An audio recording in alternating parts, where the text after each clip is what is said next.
What's going on, guys? Lewis here, and today we're bringing you a quick walk around of the new Audi Q2 Black Edition.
So first thing I want to touch on today in this video is my lack of videos. I know I haven't uploaded for about a month or so, but I've been on holiday and stuff. I've been in and out of different cars, but now I've got the car here. I mean, to be honest with you, I've had it for about 3 weeks, so I've got a good indication of how things work and stuff like that.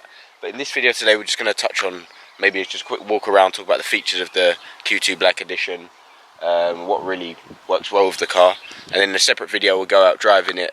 I'll let you know what it's like to drive and stuff like that. So first thing I do want to touch on is we've got the Black Edition model here in the Q2. It's a 35 TFSI S-Tronic with 150 brake horsepower. As you guys know, you subscribers, you know that I had a Audi Q3 with this engine, and I may have slated the engine a little bit, but that was because the car was quite a big car. However, it done the job in that car, but in this car the engine works a lot better where it's a bit smaller. I think the engine's perfect for the car. I mean, it's quick, it's nimble, it's good on fuel, and I definitely would recommend that engine in this car. Same with the A3. Don't get me wrong, I recommend it in the Q3 as well, but yeah, that's not what we're here to talk about today. It's all about this. So with being a Black Edition, you've got the black grills around the front, and also all around here is all a bit darkened as well, because I know on the S-Line it's kind of like a silver material. You've got these lovely sort of multi-spoke alloys here. These are 19s, which really fit the car well. They're the best alloys for the Black Edition as well. You can get sort of a 5-arm, they call it rotor alloys, I believe, but I think these ones are the best for this one. And you've got the privacy glass as well, with the D-chrome around the windows, which works fantastic in my opinion. And then the side blade here, blacked out, same colour as the car. Then coming over to the rear diffuser, that's black also, and then you've got the chrome tips there, the chrome exhaust tips, and then sort of the silver badging as well. And yeah, on the front you also have the silver badging as well. I know on some of the new A1s you've got a contrast edition and a style edition. They actually black out the badges on that car. I think that would look quite good on the Q2 blacked out badges. But yeah, nevertheless, it does look really good. I think the only thing I'd change about this car is I would probably get this little chrome lip kind of blacked out as well, to match the rest of the car. The only thing with that, if you do ever scratch your wheels, it will stand out like a sore thumb. But with that, you can kind of get away if you do scratch your wheels. But if you're anything like me and quite OCD about your wheels, then yeah, you'll get them fixed straight away.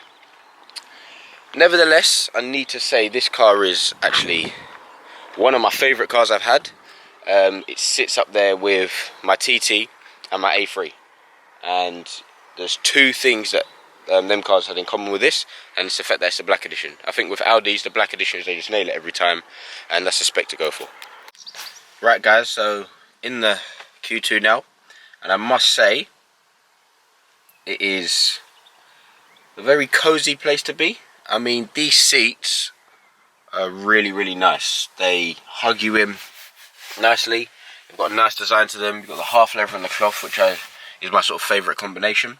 The only thing it is missing, you don't have the sort of leg extension here at the bottom, which would be a touch. I know they have it in the A3s, so I'm not sure why they don't have it in the Q2s. But nevertheless, seats are very comfortable. This is the model year 19 version as well, and they've done a slight change to them, and one of them changes would be this little button down here, which is the electronic boot release. In Q2's like sort of 18 plates, some 68 plates, you'd have to do the boot manually, but on this you can open and close it automatically as well, which is a nice little feature they've added in. With the black edition, standard, you've got sort of like the gloss black inlays as well, like on the door and here also, and you get a lovely flat bottom steering wheel as well, which I think is the best steering wheel Audi make. I mean, I'd have the flat bottom over the heated steering wheel, because with the heated steering wheel you can't actually get it in a flat bottom as of yet. So I'd definitely go for the flat bottom. It gives you a bit more leg room and it's a bit more of a sportier feel. This car doesn't have the lovely technology pack, which you know I am a big fan of, but it does have the automatic handbrake here nevertheless. I mean, the last few cars I've had sort of virtual cockpit, wireless charging, etc. However, I must admit I haven't missed it as much as I thought. I mean, it's nice to have the technology pack and stuff like that. I mean, the only thing I am sort of missing is the fact that I used to drive sort of with my sat nav up here, and then I used to control my music from there, so they didn't sort of interfere with each other. But now I have to do when I'm choosing my music, then I have to switch to my nav and stuff like that, and yeah, that can get a bit annoying. Being a black edition also, you've also got a black roof. I mean, that does come sort of standard with the S lines, but when you do go for like the Sport SE models, you get a grey roof, and I do think that completely changes the atmosphere in the car. The black roof, as I said at the start of the video, makes it a bit more comfortable. It's one of them weird ones. Don't know why it does that, but it just makes the car feel a bit more sporty, snug, more expensive, I feel. So yeah, that's definitely a nice little touch. With the lights here, you've got the sort of, not touch screen, but the touch sensitive lights as well. It's quite funny if you get anyone sort of not familiar with Audis in the car and tell them to turn the lights on, they'll be pressing all sorts of crap, and then they wouldn't think that that's the last place they would think to look, just to touch the light. So yeah, try that when you've got somebody in the car. In regards to driver focus stuff, I mean, the dashboard is slightly sort of curved towards you, but yeah, it's not really driver enthusiast car. It's not kind of designed to give off that sporty feel. I mean, a Q2 is a small SUV that they do in the Audi range, and yeah, it's just a bit of a higher ride height compared to the A3, but it's nothing too sort of dramatic. I mean, when we go into the driving video, I talk about the steering and stuff like that. It's all kind of, how can I put it? It's not as dynamic as the car looks, put it that way. But the car's not really made for that. If you want something dynamic, they do have the SQ2, which I'm looking to try and get my hands on and do a video on that. That would be quite a good video. So yeah, this car just does the job really, but we'll get onto that in another video. So you've got your standard 12 volt port here, which got a nice little cover, to be fair. You find this in all Audis. They've paid quite a bit of attention to this. I mean, it does hide that ugly socket quite well. You've got a USB port here, and then you've got another one under here. And where this isn't the technology pack version, you don't have a wireless charging tray under here. But yeah, I haven't really missed that. I never really used that, to be fair, because where I was using Apple CarPlay, I always had my phone plugged in, so it was more for passengers and stuff like that.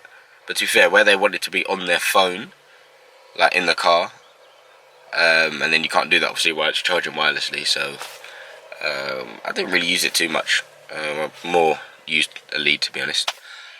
In regards to practicality, it's not as big as you think it would be. I mean, you think it would be like kind of a family car, but see it more as an A3. I mean, this seat's quite far back, so it's not really good to demonstrate legroom, but that seat would have to come a bit forward for you to be comfortable. But in my driving position, I mean, somebody can sit there, but don't get me wrong, I'd have to move the seat a bit forward, but you've got all the ISOFIX points and stuff like that, and yeah, there's no real issue I've found with it or in regards to practicality. In regards to specification, this is just simply a black edition. Nothing you see here would be an optional extra, apart from the S-tronic gearbox. But yeah, this is kind of a standard car. The only thing I probably opt on this car is a sunroof, folding mirrors, technology pack, which gives you the screen, the wireless charging, and the sort of updated system, and then comfort and sound pack, which gives you the Bang & Olufsen speakers, heated seats, and sort of front and rear sensors. I mean, they're the options available to the car.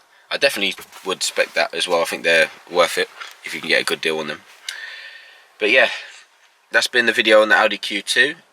I know it was kind of short and sweet, but these videos are all about sort of a real life opinion, nothing too technical about the car. But yeah, just what it's actually like to drive, or what my opinion is of it, what the car has on it. No sort of fancy transitions and stuff like that. But yeah, let me know if you want to see more of that. But don't get me wrong, I can switch up the video a bit, and we can do something a bit more technical. But yeah, just let me know in the comments below. But yeah, that's been Lewis. Make sure you subscribe and like the video. Get in the comment section below as well. Let me know what you think. And yeah, we'll be back soon with some exciting news. And there are some exciting cars to come on the channel. So yeah, make sure you hit that subscribe button and turn notifications off. On. Peace.